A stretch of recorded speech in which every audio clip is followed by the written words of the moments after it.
So my question becomes, how do we get past the wall? There will be times when you go to class and you're not focused, but you have that passion that motivates you to make there, so you make it. And once you fulfill that passion, I ask you and I challenge you to couple that passion with something else. Remember to also carry that passion with a little humility. At times, the young adults of today are referred to Generation Me. There was actually a book on the bestseller list of a couple of months ago, and it was entitled Generation Me with the subtitle of Why Today's Young Americans Are More Confident, Assertive, Entitled, and Miserable Than Ever Before. You probably don't know anyone like that, but the premise of the book is that this generation, having been raised by parents who taught them that they're special from birth, the author makes the argument that this generation tends to claim accomplishment without working for an achievement. The author goes further to say that accomplishment without achievement leads to what he calls self-esteem without portfolio. What I've taken from the author's claim is that a healthy dose of self-esteem can only complement one's accomplishments. However, esteem without anything more will sometimes be mistaken for arrogance.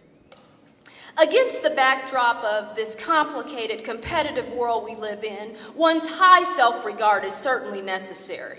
High expectations are certainly necessary. And lastly, a sense of entitlement, balanced with hard work and perseverance, will take you a long way.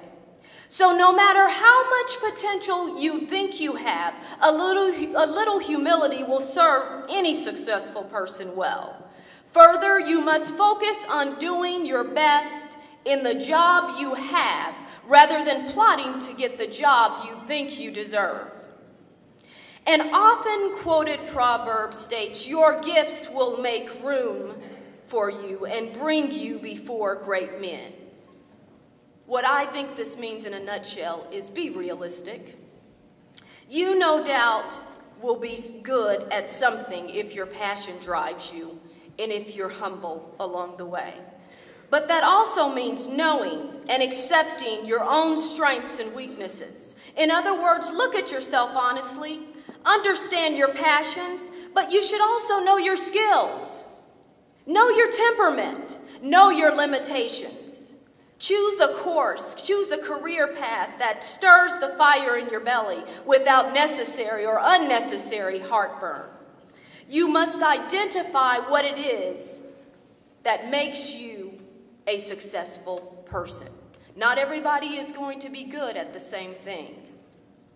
While we're here to celebrate Founders Day and we're proud of our past and the incredible accomplishments of the pioneers associated with the first 100 years of this institution's existence, few people should think that the strategies and solutions that worked in 1907, 1937, 1967, or even 1987 will suffice in this present day and age.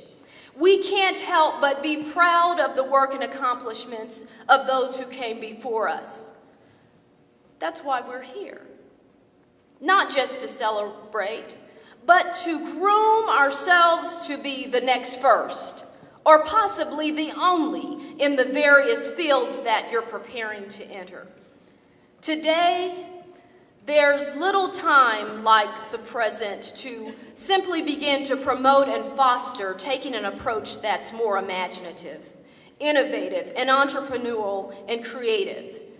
This must be expressed not just in our arts, not just in the way we dance, and we like expression, but this type of creativeness and this type of imagination should also be expressed in the way we govern, in our agencies, in our schools, in our churches, in our community organizations. With today's present day challenges, we must be creative. Be discerning and open to coincidence, or what I like to call serendipity. Those things that you don't anticipate, those things that are unexpected. Don't be so calculating or efficient and so orderly that you're not flexible and don't allow for unexpected opportunities. The most important point in my address today is the message that you must be willing to take risk. Don't worry about getting things right, perfect, all of the time. Be sure that your effort is grounded in the knowledge and skill of your discipline and that your plans are well developed and thought out. The things that you've learned here, that you're learning here at this institution are preparing you not only for success, but for competent failure. And what is competent failure? It's those experiences that lead you to knowledge about what works and what doesn't work. President John F. Kennedy once said something that sounds so relevant in today's debate regarding health care and other political issues. President Kennedy once said, "There are risk and cost to a program of action, but they are far less than the long-range risk and cost of comfortable inaction." It's a bigger risk to do nothing than to become whatever you want to be. With the advancement of our technology and the intellect, we've become more prone to not take risk. We're more calculated. And by that I mean we've become conditioned to weigh all of the possibilities. For example, a common approach taken by business owners is to write up a great business plan, which includes the financial projections. They start carefully and frugally so as not to run out of capital. And then, in many instances, they start along this course only to take up the plunge when they see that they have reasonable chance of success. Without risk, where would we be? This could be a long list of things. Without risk, where could we be? Without risk, there would be no Microsoft. There would be no text messaging. There'd be no MP3s.